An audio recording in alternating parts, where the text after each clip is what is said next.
Hi guys, my name is Lauren and welcome back to my channel. Today we are finally getting to my September wrap up. Okay, so over the month of September I have 15 books that I read, and then one I DNF'd and one I just haven't finished yet. This is actually for book club and it's really bad, but that book is kind of boring, not gonna lie. Anyway, I'm going to start off with the 5 stars and just make my way down because it's easier to do that than be all over the place. Alright, I had 6 5-star reads, the first of which is In Tune by J.N. Walsh. This is a contemporary romance featuring people of color, and it's about this woman, Leona, who is a promoter slash artist manager slash producer who kind of is coming back from a career fumble. After this career fumble, she took a break for a little while to stay out of the limelight, and her boss asks her to take this job for DJ Luke, or the Musical Prophet, who is having like some kind of PR issues. Only the issue that arises after that, so when they come to meet, is he recognizes her and her name and saw that particular career fumble and has the wrong idea about it and wants nothing to do with her. Nothing whatsoever. And because of the way this particular career fumble came about, he's got like this kind of prejudice in his mind against like her ability to do her job. She thinks that what happened, even though it's someone else's fault and this person has been spreading lies and rumors, he knows that person is shady, so she must be shady by association. It is definitely a hate to love romance, but it gets so cute and so sweet towards the end, and I really love like what happened with their relationship. She ends up kind of being his muse, and it's really cute and it's really sweet, and I really enjoyed it. This one was an arc. I should probably tell you when it's coming out. I will list the release dates for all the arcs down in the description box. How about that? I read it in ebook format. It was sent to me by the publisher, and it's 300 pages. The next 5-star book that I read was Love and Catalina Cove by Brenda Jackson. This is another arc that I got. It's another contemporary romance with all African American cast members, and I got this one as well. It's an arc. This one I got through NetGalley from the publishers. Love and Catalina Cove is a trip, y'all. Let me tell you why. It's like I said, it's a contemporary romance, and it takes place in Catalina Cove, Louisiana. So there are these like it's like a melting pot. You know what kind of melting pot like New Orleans is. It's got the kind of cast of characters of like African American and Creole African American and people of just like Spanish Creole, and just this melting pot of people. Now our main character, Vashti Alcindor, used to live in Catalina Cove. Her aunt owned the bed and breakfast there, but the aunt has now passed away and left the bed and breakfast to her. Her friends who still live there keep trying to talk her into coming back and running the bed and breakfast, but they ran her out of town for getting pregnant when she's 16, and she wants no part of the bullshit. She's just like, fuck y'all, I'm not coming back to deal with that shit. Y'all are small-minded and I'm done. I live in New York, I have a good job, I'm fine. Only, whoops, then she got fired. So now she's back in this place that she hates, trying to sell the inn that belonged to the only relative who was kind to her in this small town backwater place, and she's getting fight back from the council members of the town because the people who want to purchase the inn from her want to make it into like this big kind of resort club with a giant tennis court, and they like the small town feel that they have. So she's battling with them, and on that council just so happens to be the sexy police officer that gave her a ticket on the way back into town. Now this book is full of a bunch of like soap opera type drama, and I got a lot of enjoyment and laughs out of just going, I bet you that's so-and-so baby daddy. I bet you that's really her kid. Watch, I bet you this bitch ain't dead. Like type thing. Like nobody died or faked their death in this one, but there are a whole lot of this person ain't who you think they are. This is what really happened with this, and stuff gets revealed like slowly. And if you ever liked soap operas, you kind of get that opportunity to just like guess back and forth. Like, I bet you it's that bitch. I bet that bitch did it. I thoroughly enjoyed myself with this book. I'm not gonna lie.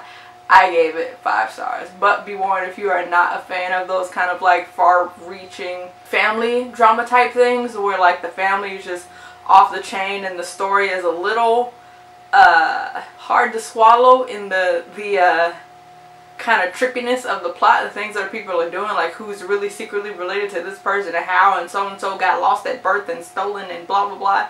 It gets a little wild in the plot there. But for some reason at this particular time, I just really enjoyed playing the guessing game. Like, I bet you that's really her daddy watch. I bet you bitch watch. Like, I had a lot of fun with it.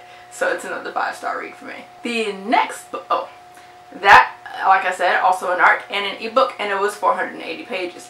The next 5-star book that I read was Pretty Face, which is the second book in the London Celebrity series by Lucy Parker. In this one, this features stage actors as well, and stage producers. This producer, Luke Savage, is looking for a female lead for his play.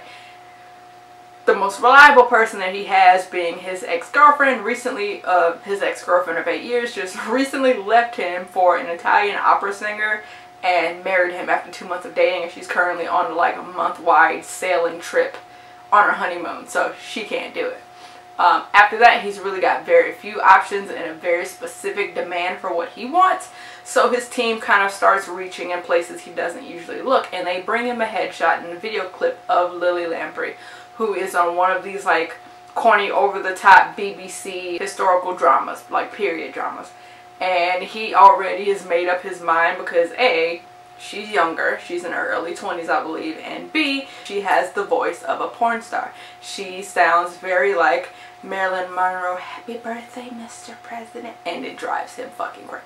He's like, no, this is a blow-up doll, this is a Barbie, this ain't gonna work. And his team kind of convinces him to pay attention to the show and not the bad script, and then just watch her acting despite the fact that the script's fucking awful, and to kind of like disregard her voice at the moment, because there are voice coaches, that's the thing they can work on.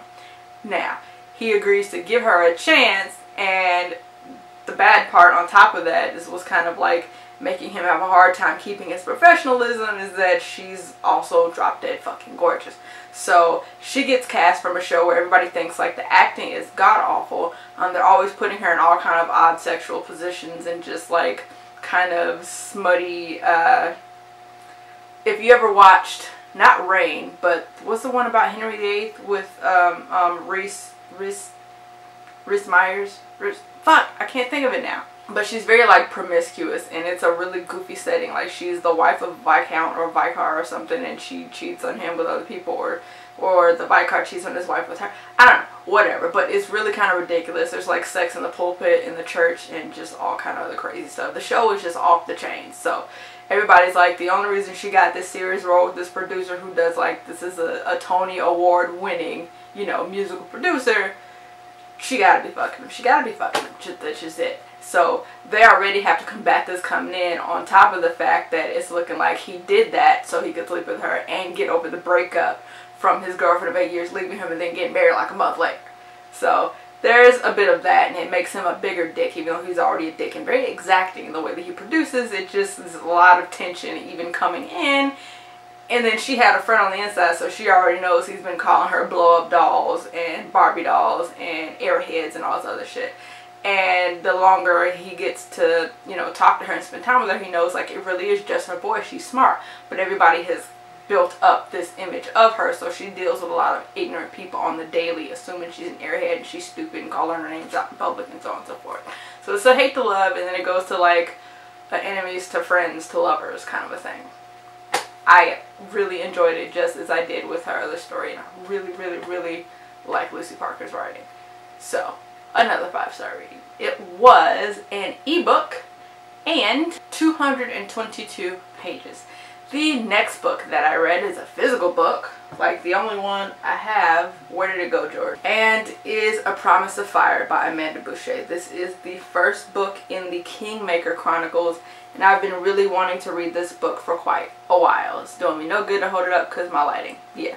But anyway, this book, the main character, Kat Fisa, is in hiding, so to speak. She has these magical abilities, and she's what people call a kingmaker. She can discern whether or not you're telling the truth or telling a lie, because lies physically hurt her, and then she kind of like inherently knows the truth once you lie to her. So she's hiding out because of some crazy ass family drama. She is hiding out for her own protection amidst this like ancient Greek circus. She's hiding out as like a fortune teller, and she's got makeup on and stuff to make her look 40 plus years old when she's really like barely 20, if she's 20 at all. And it's just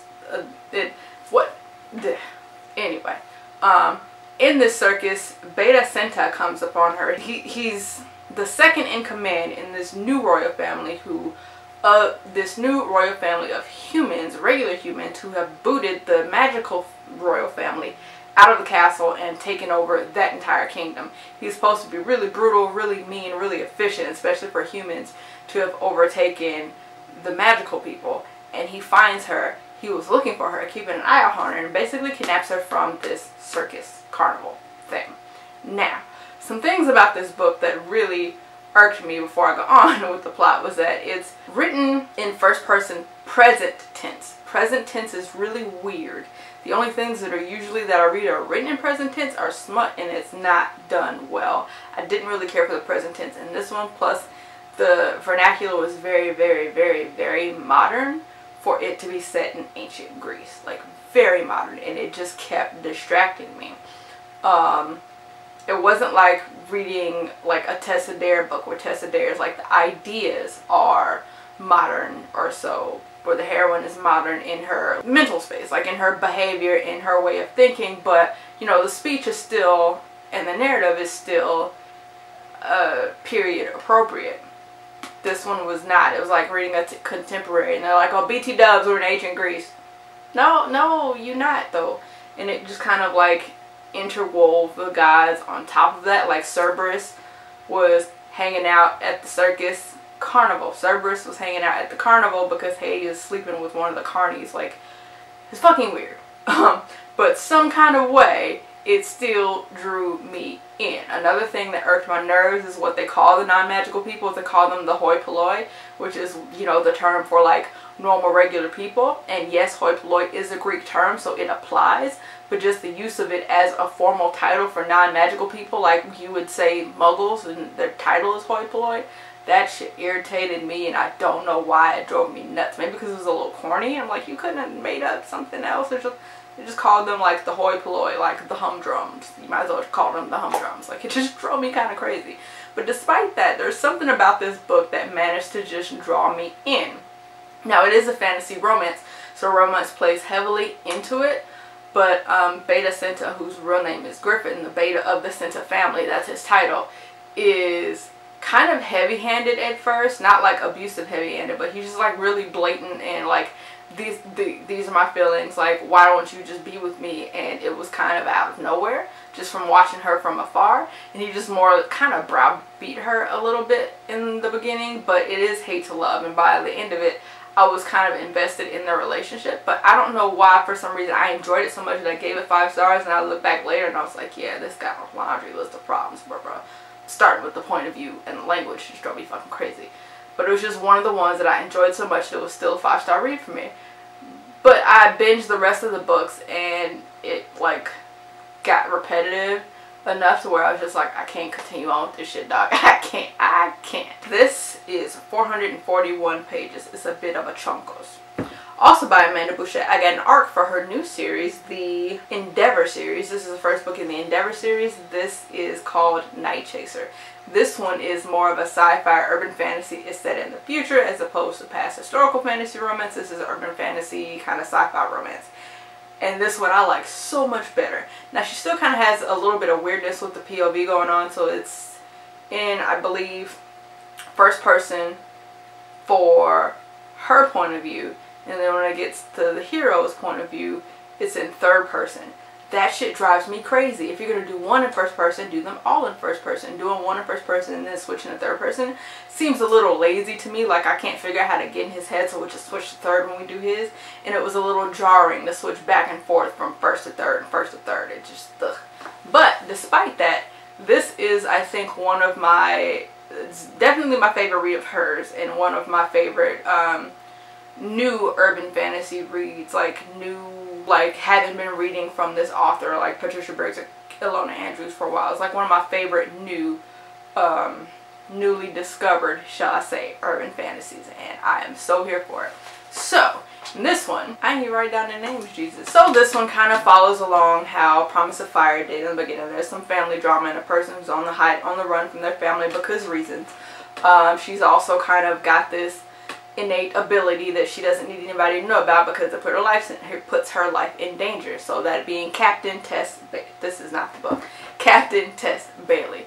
Now, like I said, she is on the run. She is the captain of this spaceship, and she has this crew of other escaped convicts with her, and they are constantly like runners. They're constantly on the run from the government because not only because of, they don't know she's on the run because of who she is like with her family, but she's also on the run because they have been Robin Hooding through space basically and stealing from the government to give to the needy. So they get caught, and when they get caught, they escape through like this black hole, and it tears the ship apart in several different places. So they stop in this place and they come across Shade Genevin or Ganevin. I'm not sure how you pronounce his last name. But they come across Shade, who is in dire need of money and is a bounty hunter, and just so happens after he agrees to help her with her ship and she leaves, he's attracted to her, and he's like, I wonder though, let me do a background check on this bitch because you know bitches be crazy.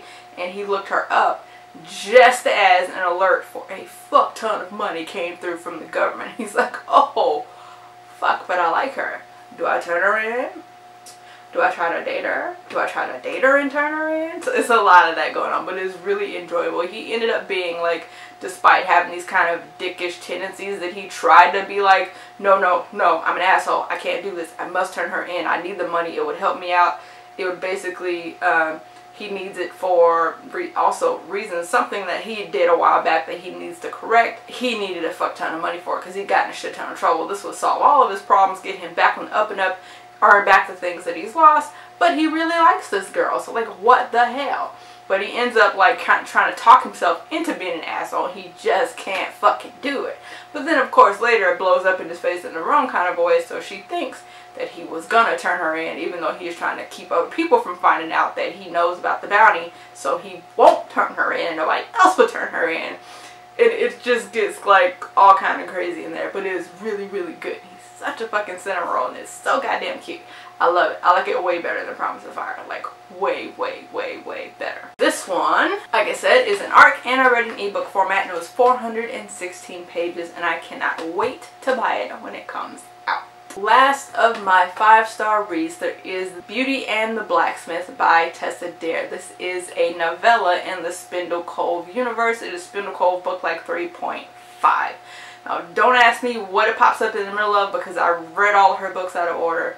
I do love historical romance. I just pick and choose. Like, I read the couples that sound more interesting to me and I'll read them first. Anyway, Beauty and the Blacksmith is about, what are their names, Jesus? Diana and Aaron. In this one, Diana is the noble woman and Aaron is just basically regular working man.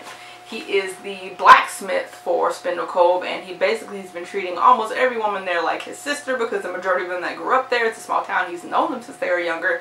So there's very few women he would be like romantically interested in, and it just so happens that Diana is that, and romantically interested in him as well. Now, I enjoyed the fact that in this one it was the female that was like the lord or lady, and it was the male who was just like a regular working person, because usually it's the opposite, the other way around. I give it 5 stars. Like I said, their romance, I really enjoyed the settings of the romance, and this one is one of the steamier ones of all of her books. Since it was so short, there's really not much more I can tell you without laying the whole thing out, but you should check it out if you like Tessa Dare. It's really good. Now, starting off the 4-star reads, I have Lord Dashwood Meets Out, which I read because I liked Beauty and the Blacksmith so much. It is another novella in the Spindle Cove universe, and this one is like 4.5? Yeah, Spindle Cove 4.5. This one is about Lady Eleonora, who had romantic inclinations towards one of, I believe he was a next door neighbor, he was a friend of the family, George Tavers, who is Lord Ashwood, and he apparently gave her a big let down or put down in a really kind of ungentlemanly fashion. He was cruel about it in a way that wasn't necessary at all when he led her on to begin with, and then he was very cruel about the way he made it obvious, like, nah, I don't want you, dog.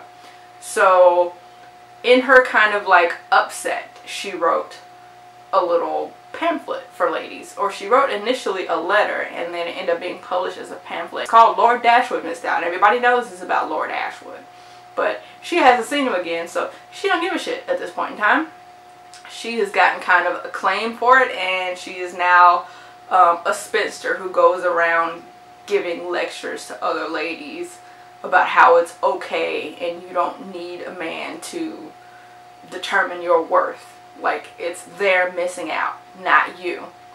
And that's how she gets to be a Spindle Cove, because she's going to one of the other characters who opened a bookshop. She's going to that bookshop to give a talk when she gets kind of stuck in inclement weather, and so she can't find a coach to take her where she needs to go, so she ends up having to get into a private carriage with none other than Lord Ashwood, who is a little pissed off about this pamphlet, bro, let me tell you.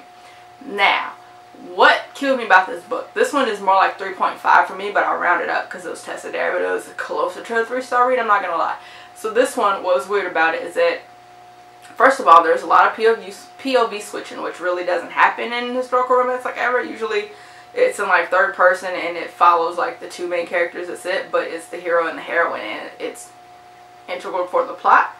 This one, there was a lot of switching back and forth between Lord Ashwood and Eleonora and the husbands of Spindle Cove, who just got into some random fuckery, but the majority of it had nothing to do with the plot. It was just like ha ha ha ha, knee slapping type. But after a while, it was just like, it was at the most inopportune time. So instead of like moving the plot along, it kind of felt like if you ever used to watch Dragon Ball Z and they just get ready to fight and he get ready to like Kamehameha the fuck out of somebody, and then it's commercial break and you come back and they still doing the same shit. Then you go see what Piccolo's doing. Then you go see what Vegeta's doing. Then you come back and this motherfucker's still boosting up. Like, damn son, just get to the fucking point. So it really wasn't all of that enjoyable for me. Another thing that made me angry is that what I really liked about George Travers in the beginning was that he is really salty about this pamphlet. He is really salty about this pamphlet. Like, you embarrassed me. You could have hurt my career. You could have done this, this, this, and this. And he just gives all these one-liners like, come on, I don't need you to get sick. Like, they get trapped in forced proximity because it's a snowstorm. So they have to find a place to bed down for the night. And she's trying to get away from him because she's embarrassed and hurt because he keeps being a dick. And she's like, no, no, no. He's like, no, no, come on. Like, I don't need you to get sick. Then you'll be writing another book talking about Lord Dashwood gave me the ague. It was a lot of little one-liners like that that I really liked. But then it turned out that he never really felt that way. And it was just like, there was no hint towards it. It was just like 3/4 through the novella. It's like, surprise! I didn't really feel like this whole time. I was just bullshitting. I really don't know how to talk to you, but I love you. Like, it was weird. It was weird. Like, and the switching, just everything felt disjointed, and because of the way he acted at the end, he felt disjointed because there's no transition. So instead of character growth, it felt like two different people. So, wasn't my favorite of hers. That one was 144 pages. Then another 4-star read. I read The Wedding Date by Jasmine Guillory. This one's also an ARC that I got in ebook format. No, I'm lying. It's not. I read this one in audiobook, or I listened to it in audiobook. For fuck's sake, Lauren. This one is very meet cute. Very, very meet cute. It is about Drew, who is white, and Alexa, who is black, that they meet as they happen to be riding up in this elevator. Him there for a conference / wedding, and just staying there for the weekend, or staying there for a conference. It was a conference, not the wedding yet. And then her there visiting her sister, who was staying in town for another reason. And they're both going up and they get stuck in this elevator, and it's very meet cute. They flirt, they talk a lot, like, it's just very meet cute. It's very meet cute. Their back and forth in the elevator is also super cute. So once they spend all this time in the elevator, they eat the cheese and crackers that she brought to share with her sister with the champagne, even though they didn't drink the champagne, mind you. They, once the elevator gets up and moving, he just randomly last minute is like, you wouldn't want to go with me to this wedding that I was just talking to you about, that I really don't want to go to because it's my ex's wedding and it's just awkward, and like, save me, go with me, please, please. And so it's, follows the kind of standard what you usually get from those kind of like fake date scenarios. Like, they go and they have so much fun that they try dating. But what kind of bugged me about this is Drew got on my last nerve because he had that mentality that we still see sometimes in any kind of romance. Actually, I was gonna say contemporary, but in any kind of romance where the hero is just like, but no, we're not dating or nothing. Like, we're doing date things and boyfriend girlfriend things exclusively. But no, we're not even dating. I'm a player, man. I don't know what you're talking about. But he was like flying, because they lived in northern and southern Cali, and he would like fly back and forth every weekend, or fly her down every weekend to spend time with each other. And then when people asked him about it, he'd be like, no, I don't know what you're talking about. We're not doing that. He also like kept hanging out with a lot of people that he had previously slept with, and saying, you know, hey, these are my friends, come to this party with me, Alexa. And I've slept with like all those bitches over there though, so like just FYI. So he did have this best friend Carlos who kicked him in the ass a lot. It's like, bro, you sound like a child. Like, that's not how relationships work. You know, you are in a relationship. I don't care what you say. It's like, you in a relationship. But it took a lot of like other people for both of them telling him like how to behave. Like, she would be scared to ask him like, you know, what are we? Are we just friends? Like, you keep telling, you know, you told all these other bitches, like, what's going on, let me know. But they wouldn't have that conversation with each other. And it's like, how old are y'all? Y'all have successful careers. Like, he is a pediatrician / pediatric surgeon, and she's like the attaché to a mayor, I think. But neither could communicate with each other when they both have jobs that kind of depend on them fucking communicating. So it's really goddamn frustrating. Also frustrating, it's like frustrating and good, was that because it was an interracial relationship, there were a lot of hard conversations that were had. She checked him on his privilege on a couple of things, and he was like, oh, you know what, I've never thought about that, because sometimes people who aren't born the same color as you don't think about certain situations because they've never faced them if they're only with people who, you know, look like them. But there was also a little bit of weirdness with it. Like, they kept making a big deal out of it, and things like, she would say, okay, I need to ask you, am I going to be the only black person at this wedding? I'm like, I have never felt the need to ask before I go somewhere with my friends who aren't black if I was going to be the only black person there. Like, that was a little odd to me. Like, that didn't seem like an adult-like thing, because you should, as a minority, I feel like, be comfortable enough in this day and age in your own skin to not have to verify if there's going to be somebody else that looked like you there for backup. I'm very used to frequently being the only black person in very many situations, so that was just a little weird, because I've never not once said, hey, am I going to be the only Negro there? Like, it's weird. And then there was a lot of like stereotyping with like him and Carlos, like, yeah, my white friend, he can't eat spicy food. Like, it's just like, it was a bit much in that aspect, but the relationship and the meet cute in the way he was with her when he wasn't denying to himself that they were in a relationship was very, very cute, which is why it was still a 4-star read for me. The physical book format of this book is 320 pages. The next 4-star read I don't have on me because I loaned it to a coworker after I read it is Belle, an Amish retelling of the Beauty and the Beast story by Sarah Price. This one I really liked. It was really cute. It's more of a Christian romance. The only things that took it down to a 4-star for me was the like random input of the, I don't know if they're German words or if they're German based words that they were using. So instead of calling, you know, mom and pop and my sister and my brother, they would use the other words, which were fine, but then they would start to insert it for random words. So it was just like, I don't know, they just put the words in weird places, and it seemed weird. Instead of calling, you know, my sister, my brother, people by the titles, and it'd be the German names, or, you know, certain, it would just be random things, and it wouldn't be consistent. So if the furniture is all using the German names, it would just be like the table, as opposed to the table and the chairs and the couch. It'd be like the tables and the couch, but not the chair. It's just like random stuff like that, where it wasn't consistent with the type of thing that used the German wording. So it was a little disjointed feeling. But the romance I really did like. In this one, Belle, her father is an inventor. I think it's what's his last name? Annabelle Byler.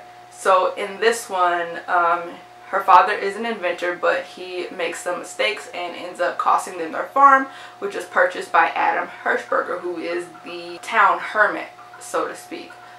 He was scarred as a child in a fire, and that's where the kind of a beast thing came from. And though this is a Christian community, a very God-fearing community, they kind of treat him like crap because he's scarred in the fire and he stays away from them.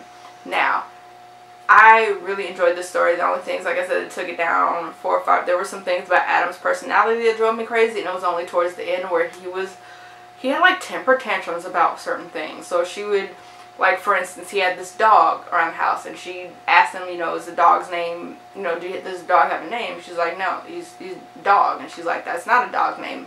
And he'd be like, have a fucking cow. Like, I said his name's dog. And like stomp off and slam shit and not talk to her or eat dinner with her for like 2 days. And, like, even for a hermit, that's, I don't know. But I really, really, really did like the story. And I really like Amish stories, and it's always interesting to, but it's just something about them fascinates me. I really like them. So, 4-star read for me, and a coworker's like, is that good? I was like, yes, it's really good. And I like retelling, so she asked to borrow it, so my coworker has it right now. This one was one that was sent to me by Bethany, over at Beautiful Bookish Bethany, whose channel I will link down in the description box.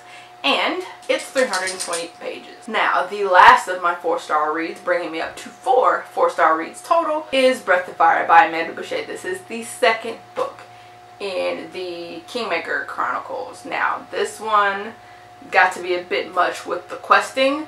It was like the first one, kind of had a bit of a, like, the Trials of Hercules, or Hercules is a, what did they call them? It wasn't, they didn't call them the Trials.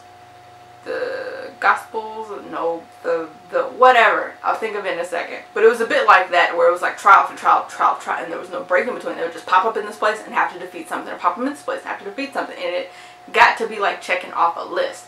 Now, I still really like their interaction for some reason, but it was again like that like popping up all over the place. It's like quest after quest after quest after quest.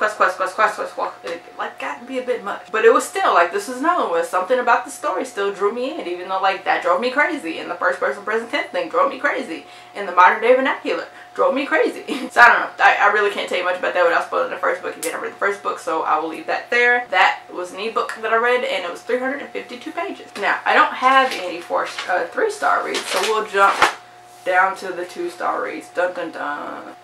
Firstly, I have The Proposal by Jasmine Guillory. Despite enjoying The Wedding Date so much, I was really excited for The Proposal, and fuckery.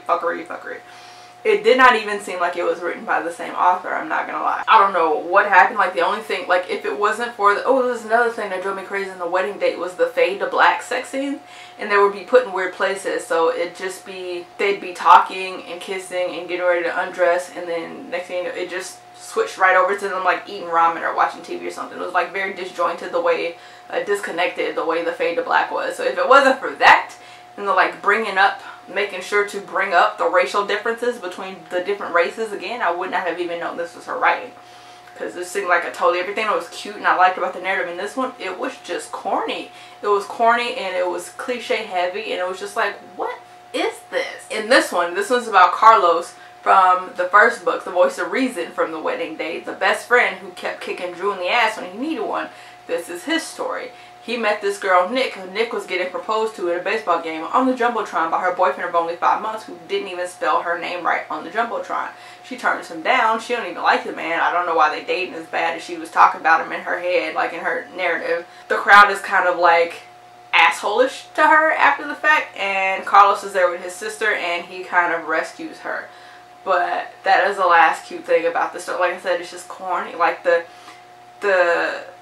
interaction, like the way the dialogue was corny, the narrative was corny, her and her friends was corny, the interaction between the two of them was corny. It was just very like, I don't know what the fuck. So she had this group of friends who was all like super diverse, and there's like a fat Korean woman and a Hispanic woman. They're just all kind of different races, and she herself was black or mixed. I forget. Anyway, they were all very, very different women, but they sounded like the same one corny bitch. I mean, they did. They just did. And they'd be talking, and they'd just laugh at each other's jokes. So, you know, like, your friend might say something funny, and it's not really funny. You just be like, bitch, you stupid, and you realize and keep going. Or, you like, pfft, or whatever, or you kind of chuckle. But they were literally, like, laughing hard at every corny thing that came out. So it was like, one-liner, ha ha ha ha, one-liner, ha ha. Like, the conversation was just like round robin of corny jokes and laughing at the table to where I'd be rolling my eyes like, bitch, stop. It was just weird. And then Carlos kind of like changed personalities completely from the way he was in The Wedding Date, and everything that he got up in Drew's ass for doing, he was doing, but worse, because he kind of came off more so as objectifying Nick a little bit, whereas Drew in the first book, who kept on saying like I'm a player, whatever, didn't look at Alexa like that at all and didn't allow that shit from anybody else. And then Carlos, who was the nicer of the two from that book, was a like kind of a jackass in this one. It's just like duh. I gave it 2 stars. I didn't enjoy it at all. I was like, who? Somebody else write this? Like, if it wasn't for the, again, like the, oh yeah, and I have that one white friend that don't like spicy food, and black people do this, and Hispanic people do this. Like, it wasn't a whole lot of it. It was just enough that I noticed it, and I'm just like, do we gotta do this again? Like, I have friends of all different races, and never have I sat with them, like, on a constant, casual conversation basis, just randomly all the time, like, yeah, you don't like spicy food because you're my white friend. I don't like spicy food. That's a fucking stereotype. I'm black. I can't stand hot sauce. It went from like, hey, in the first book, it's like, it's good we're having these conversations. In the second book, it's like, now it's a little stereotypy. A little. I didn't like it. I didn't. I gave it 2 stars. It's 336 pages. The next book I have is Crossbreed by Laura Lee. I got this one also as an ARC through NetGalley, so it is an ebook as well, and it was total fuckery. I'm usually not a fan of Laura Lee anyway, but this one was the equivalent of like getting dry toast and crumbling the crust, the hard part, and like grinding it into my fucking eyeballs. So the thing that I've never liked about Laura Lee's paranormal romance series is that her heroes and heroines don't need, like, they need little to no reasoning at all. Now, mind you, the reason a lot of people like paranormal romance is because they're very instinct driven, they're very hormone driven. It's like, ooh, mate, must have, let's go sleep together. But there's at least a little romance in them. A lot of hers, it's not, I'm never really invested in them. And then there's a lot of like the names like dog, coyote, wolf, and it just comes off as like, in the first couple of instances, it was like, okay, this is what people have named them because these are like genetically engineered people and they're looked down on and so on. But after a while, it comes off as like lazy because we're at like 20 some odd books now and it's the same shit. Give these people a name. Damn, it's driving me nuts. And it's also just, I don't know, I just never really enjoyed her books. And in this one, like, I felt nothing. The 2 characters, nothing whatsoever. They just irritated me. And not only that, but he knew they were mates for like 10 or some odd years, and he never said shit, never said a word, and in fact tricked her into sleeping with him, knowing that she would be stuck with him after that because they were mates. I'm like, well, if that's the case, you might as well told her forever ago, back when, you know, she looked at you as her savior, and you wait until she get all fucking jaded and shit, and then you trick the bitch. Like, what kind of sense that make? It's just really frustrating. I didn't like it. I didn't enjoy anything about it. There were no parts of it. Just like, I even like kept going. It was like, well, eventually once they're together and they get past this bumping heads thing and they're actually in a relationship, committed and enjoying each other, it'll be better. But it wasn't, and I just didn't like it, and I really can't put my finger on why. Besides those things, I've just never enjoyed Laura Lee's books. I started them when she started coming out with them, so I'm like, it's been some years, like maybe they're better now. Whoo, nope, nope. Then there was Shadow and Ice by Gina Showalter. This is the first book in the God of War series. This is it also an ARC that I have an ebook galley of from NetGalley. I was really excited to read it because Gina Showalter is one of my people, man. It's one of my paranormal people. And I read the book and I was like, you maybe need to stop putting out books so fast or something. I don't know. But lately, the last couple of hers I've picked up, it's just been that same like dry toast crumbs in my eyeballs kind of a feeling. I'm like, what is this? So in this one, Vale and Nox are the 2 main characters. Nox is like this ancient warrior and Vale is a modern day heroine. At first I thought, I'm not gonna lie, I thought it was futuristic set in space because that's the feel it had. With Nox was dealing with these other warriors, and then they got frozen in time, but they got frozen in ice literally, and then time passed and Vale came upon them, and then Vale is just a walking hormone, just one big walking pile of hormones the entire fucking time. Like, Vale's there with her sister. They get lost in this cave. They go to the back of the cave and there are all these soldiers in ice, but then the soldiers are melting and then they start moving and they like, bitch, move, run, or something. They do, mind you, they do. But they get captured by these various warriors who are in the middle of this, like, all-war type thing. So, in the beginning, it kind of, like, after the space thing, it gives, like, a kind of a Thor feel. Because it's they're talking about, like, Midgard and the Bifrost to travel and etc. And then the rest of it is just all over the goddamn place. I'm like, I don't know where you were going with this. But the rules are spelled out and then they're broken frequently, and it's just super fucking frustrating. And then the relationship with, I could ignore that if I like the relationship, but the relationship maybe want to get off my fucking eye so I want more goddamn toast, or like maybe put some butter on it. I don't fucking know. the relationship in this one just like really hacked me off. So Belle gets separated with her sister and she's with Knox.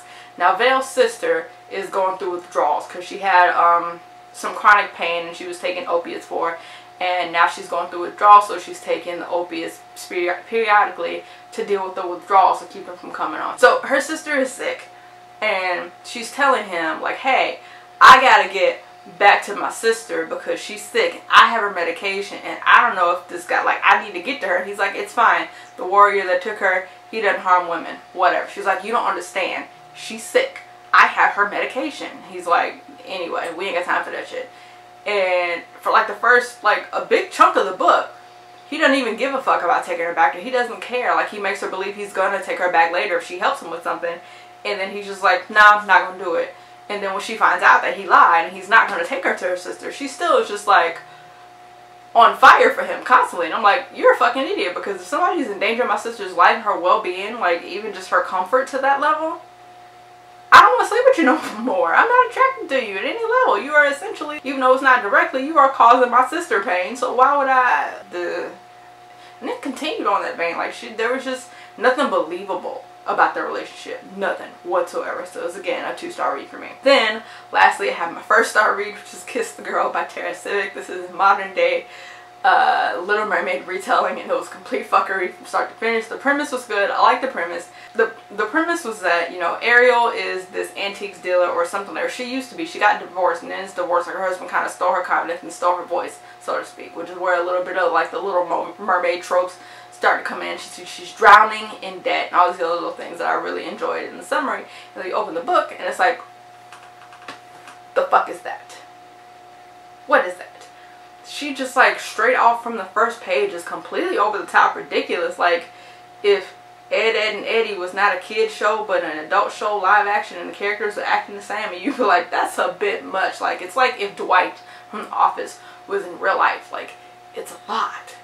It's a lot. Or if it's like the kids from Zach and Cody, or what's the other one with the brothers and Megan that overacted the boy, were adults and still behaving like that. It's just like, stop. Oh, it'd be like, I don't know. I'm not gonna bitch about it again. I already talked about it in the video. I'll link down below. But oh my god, it was fucking bad. It was painful. It hurt. Oh, like she'd get on the phone with her friend and she just threatened to slit her friend's throat because she called her instead of texting her, and then the girl across the table who she was interviewing to be her roommate said something to her, she basically threatened to beat her ass too. And then she'd have these random outbursts, like psychotic outbursts that didn't mean anything, but it wasn't like she had a psychotic issue, she was just over the top. You know, like that kind of stuff for attention, that's not a sassy heroine. That's somebody who needs to be on medication. And the fact that she's just behaving like that, treating her friends like shit and her love interest, and she'd treat him like that the whole time. I'm like, why do you like her? She's a bitch. Like, not even a lovable bitch. She crazy. Ugh. So yeah, that one was 304 pages.